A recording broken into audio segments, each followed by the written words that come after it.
Welcome tonight, and thank you for joining me. My name is Glenn Rawson.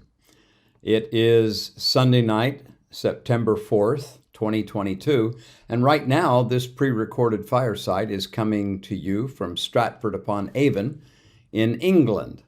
So, of course, I can't be there live because it would be 3 o'clock in the morning here if I were to do that for most of my audience there in Utah. So it's pre-recorded, and I hope it makes it to you. I wanted to remind you tonight that the next Knowing Joseph seminar will be October 22nd, Saturday, October 22nd in St. George. If you want tickets to that event, which promises to be a wonderful event to learn a lot about the prophet Joseph and early church history, the tickets are available at historyofthesaints.org.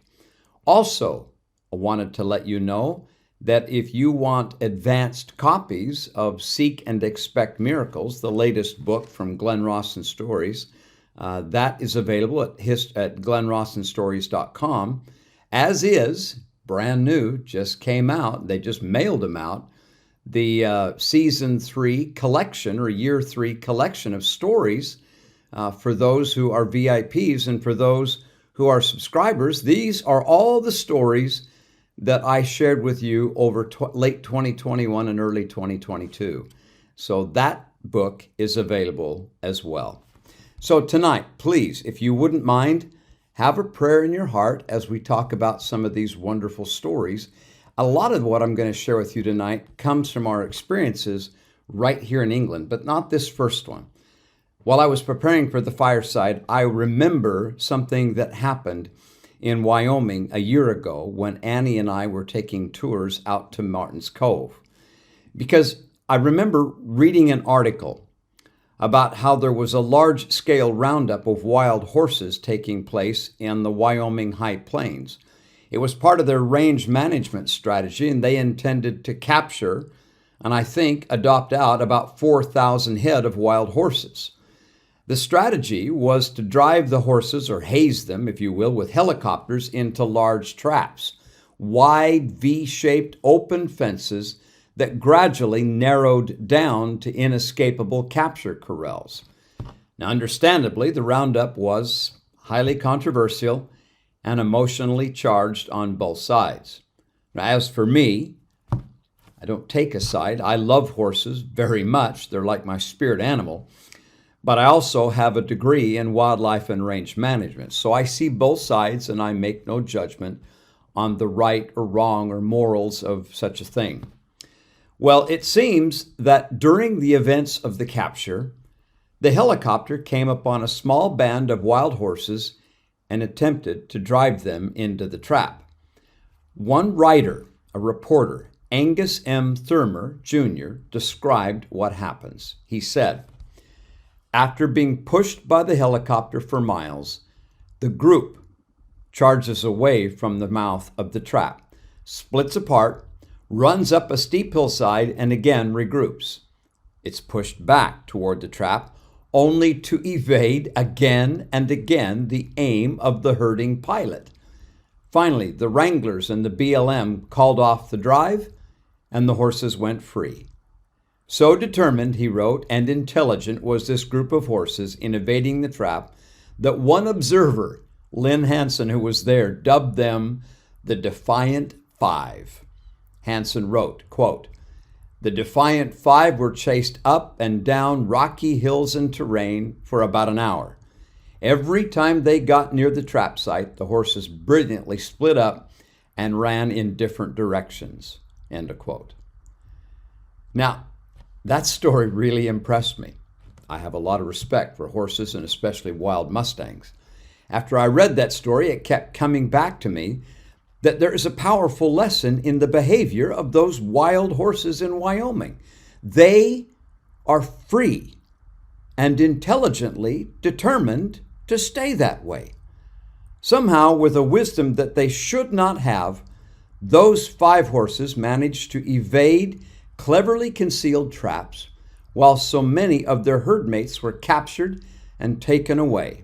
Thus, they earned for themselves the noble name of the Defiant Five. Who are you? And what are you about?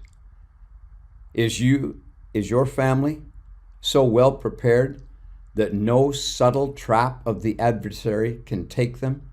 Each one of you can see, discern, and comprehend his traps and snares and run away every time you're entrapped back to the family group. Have you and yours been taught to recognize his ways? It is my hope tonight, and I felt impressed to share this story again, that you and yours are the defiant 5, the stubborn 6, the noble 9, or whatever the number may be. I want it to be so indeed, that my family proves also not only to be those stubborn, defiant 7, but also disturbers and annoyers of his kingdom. May it be so that every morning when your family and mine gets up, the devil says with dismay, "Oh no, they're awake again." Second story. This story happened a long, long time ago, but I shared it with the group I'm traveling with now when we were in York just a day or two ago. This is the story. Margaret Clitheroe was born Margaret Middleton in 1556 in York, England. Her father was a respected citizen and became the sheriff of York in 1564. Margaret was well known for her happy and generous nature. Then in 1588, England became a Protestant nation when Queen Elizabeth decreed that it would be so. You will all convert and be Protestants. Then in time, Margaret married John Clitheroe, a wealthy butcher and chamberlain of the city, and bore 3 children in the years ahead. When John and Margaret got married, she was described as a beautiful young woman with a mass of light brown hair and clear skin. She had a cheerful nature and an irrepressible sense of humor. And then, for whatever reasons I do not know entirely, in 1574, Margaret decided she was a Roman Catholic. Now, her husband was, as royal decree, he was an Anglican member of the Church of England. And though he didn't join her church, he supported her just the same. Margaret was fined regularly for not attending church services. Her husband dutifully paid those fines. Margaret went to prison for at least 3 times for not going to church. Can you imagine if we would implement such a policy today? Her 3rd child, as a matter of fact, William, was born when Margaret was in prison. Now, not only was it against the law to be a practicing Catholic, but it was against the law to harbor and maintain Catholic priests.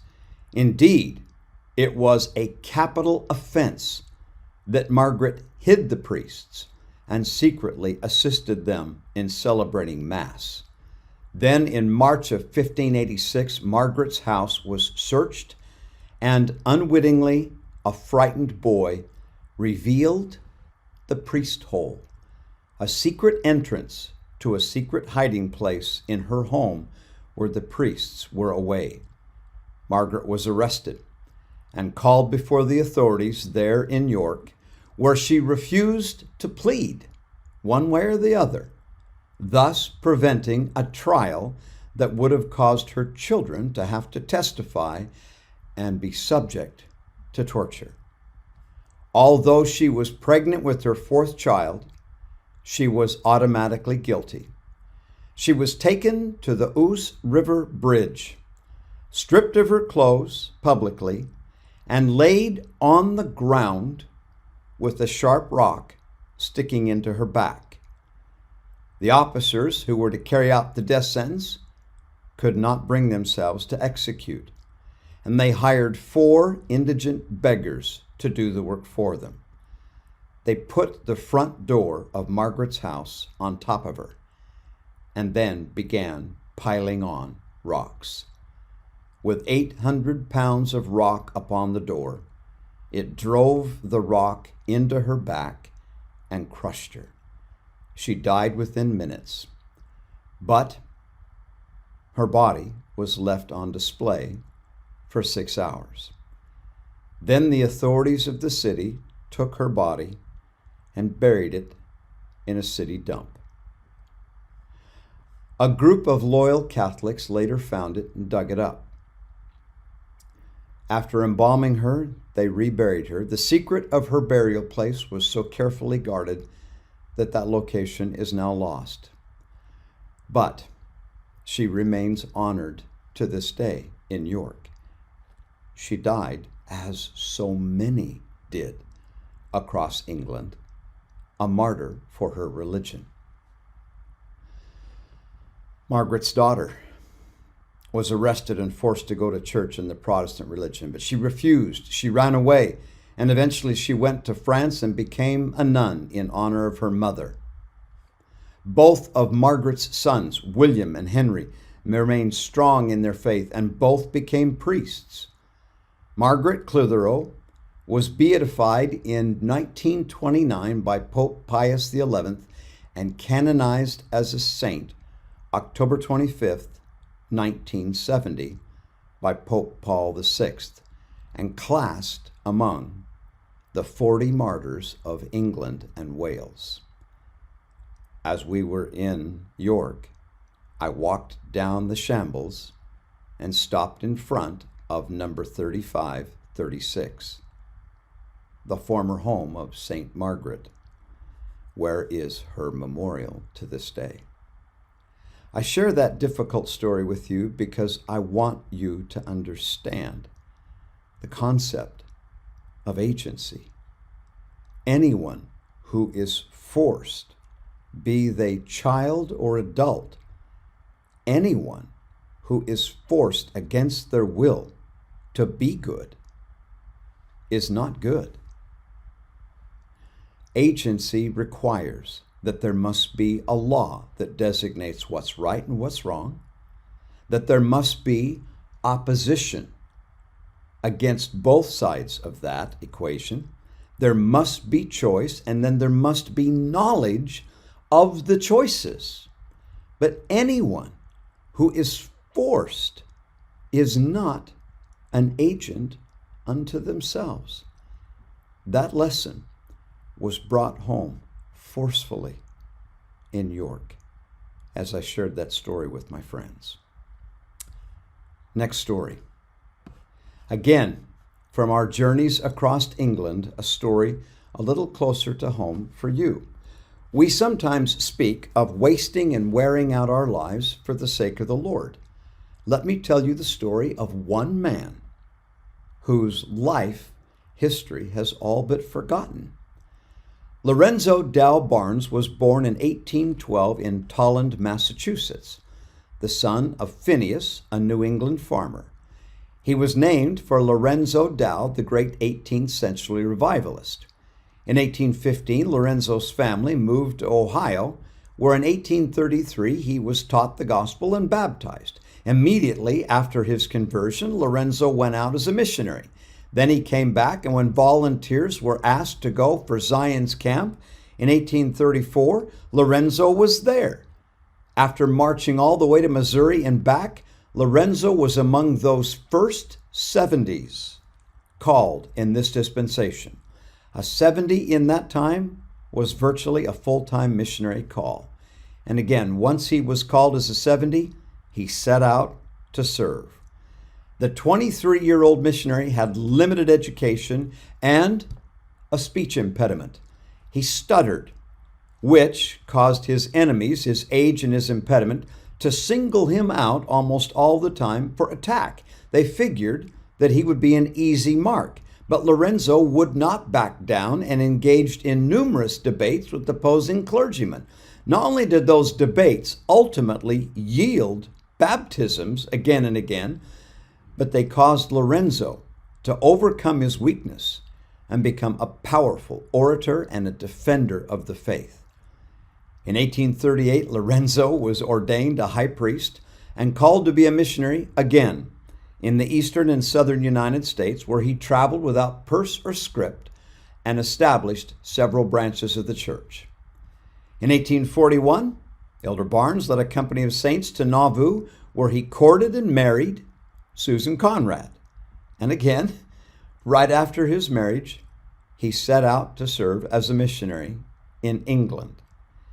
It was while serving as president of the Bradford Conference in England that Elder Lorenzo Dow Barnes took sick and passed away.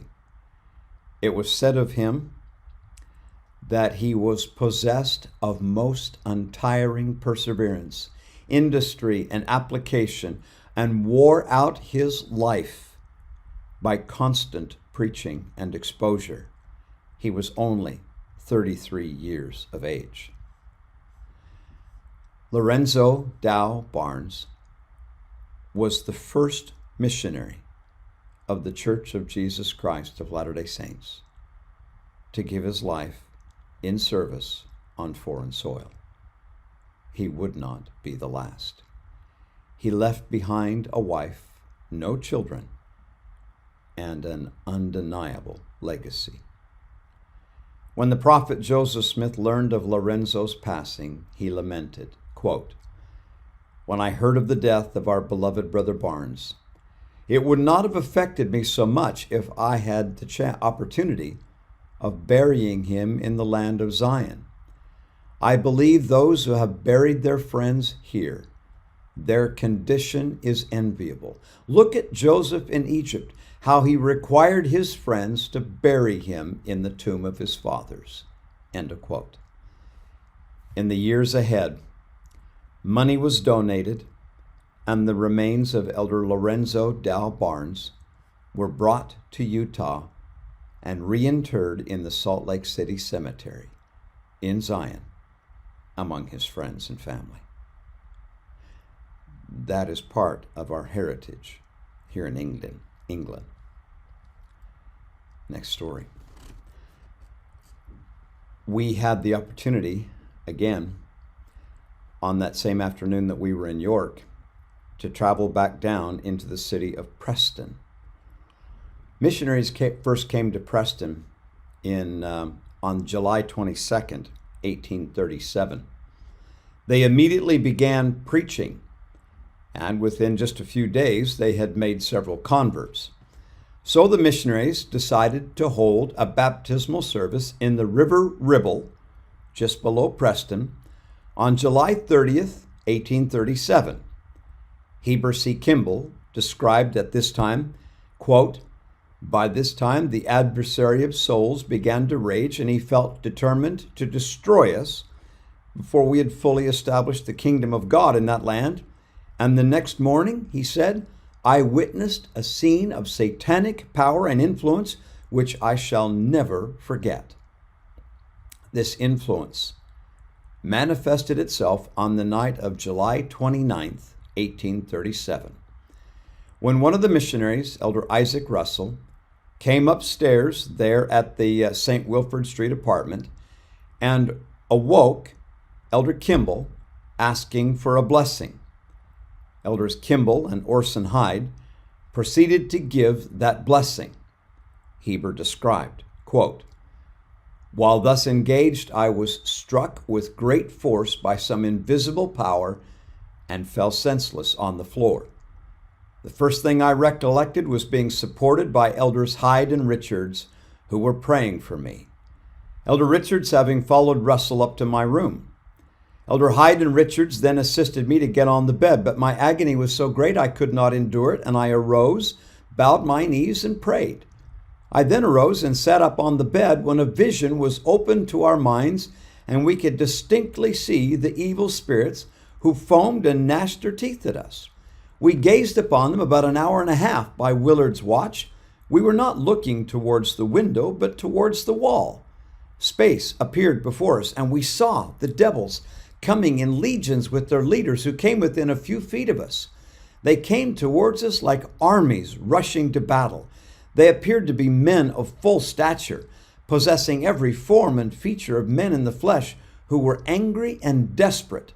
and I shall never forget the vindictive malignity depicted on their countenances as they looked me in the eye, and any attempt to paint the scene which then presented itself or portray their malice and enmity would be vain.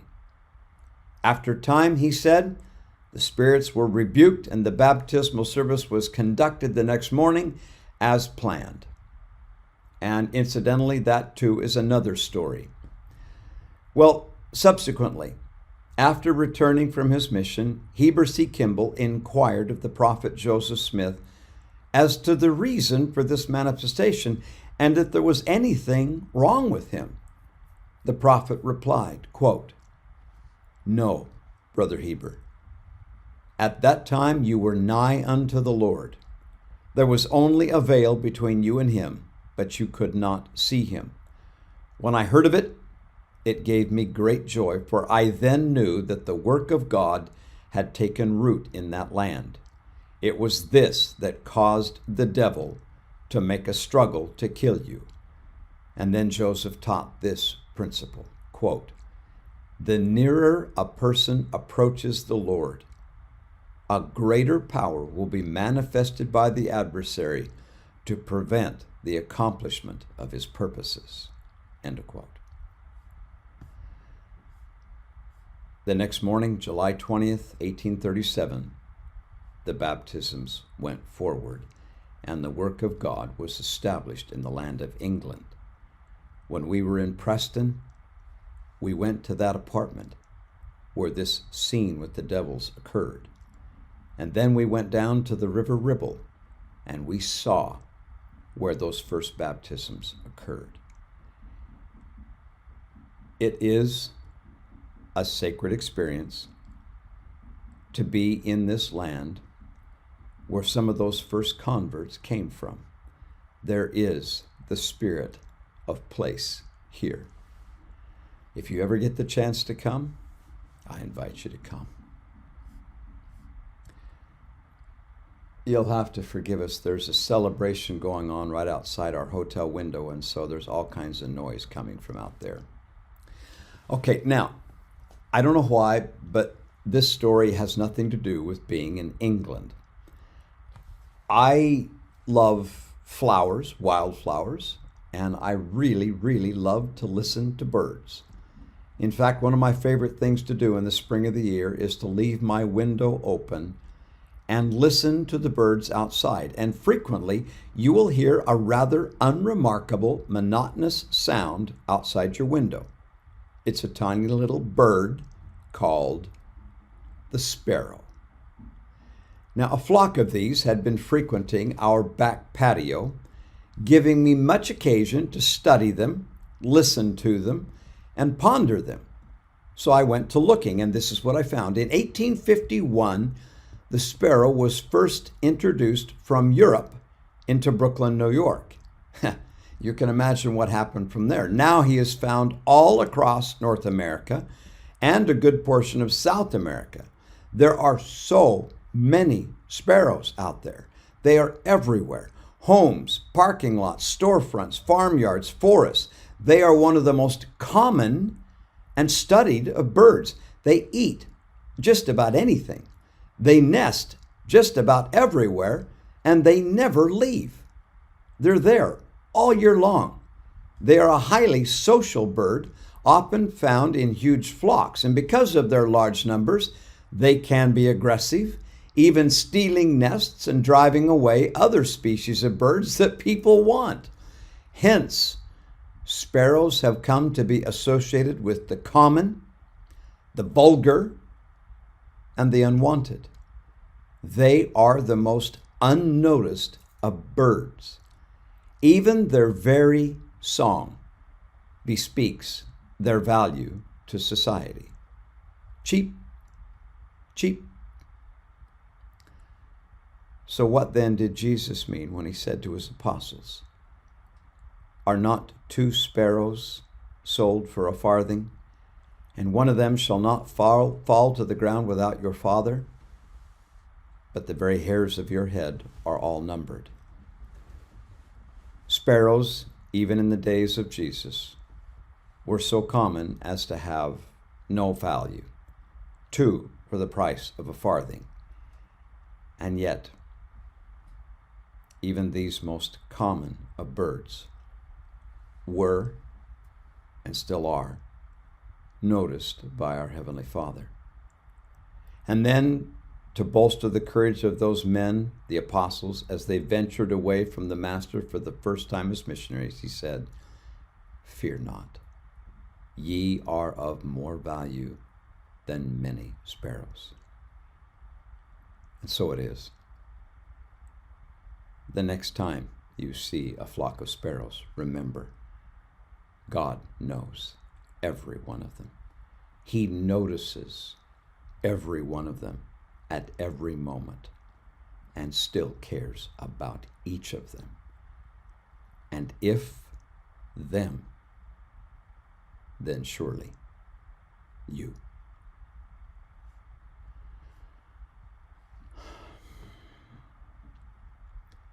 Yesterday, Hannah and I and our group were standing on those hallowed docks at Liverpool.